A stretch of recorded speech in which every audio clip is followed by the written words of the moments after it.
Imagine this chicken is your hard drive, and the 80s metal band Dokken is a computer virus. Protect your chicken from Dokken with Norton Internet Security 2010.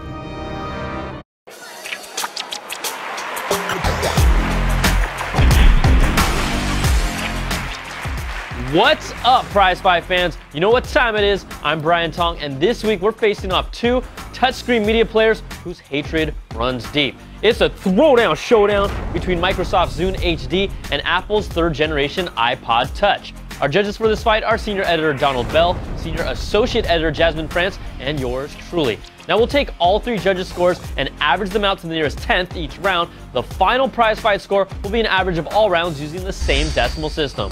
Who will reign supreme? We've got 5 rounds to find out. First round is sexiness.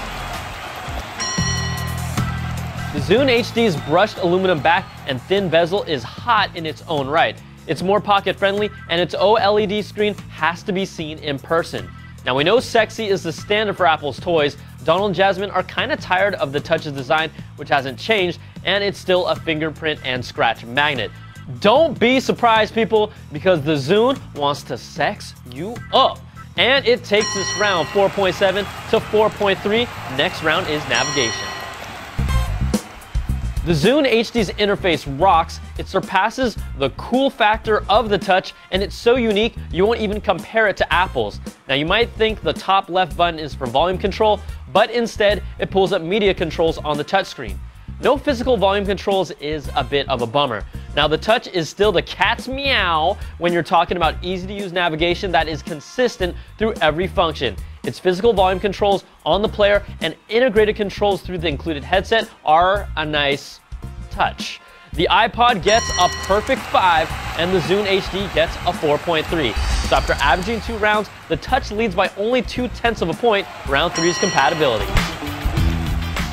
Can Microsoft and Apple ever play nice?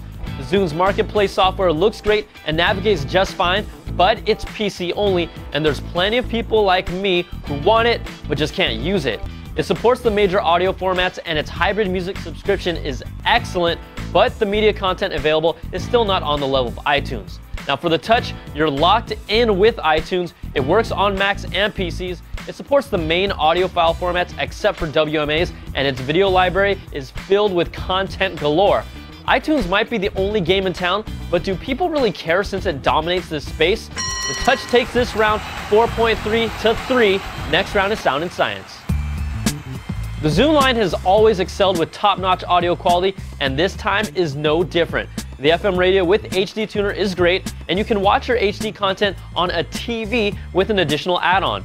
The Zune uses Wi-Fi to access its marketplace and social features, which still have yet to take off.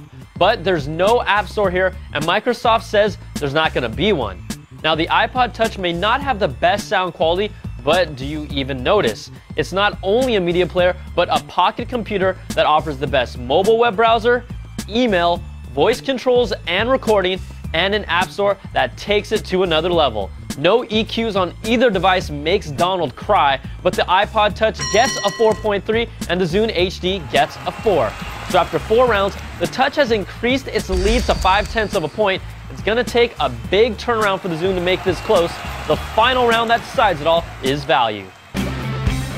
The entry-level Zune starts at 16 gigs at $219, where the iPod Touch starts at $199 for an 8 gig. Now jump to the 32 gig models, and we're pretty much even around $290 to $300.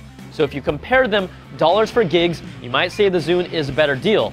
The Zune subscription service is also great value for $15 a month and 10 free MP3 downloads, but it's still an added cost if you really want to use it to its full potential.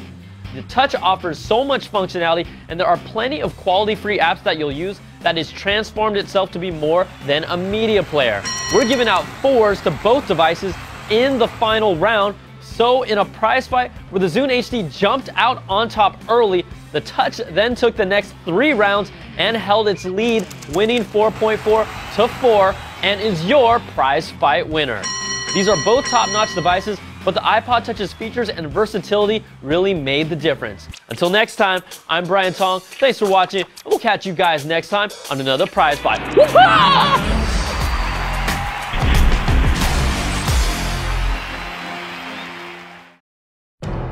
Imagine this chicken is your hard drive, and the 80s metal band Dokken is a computer virus.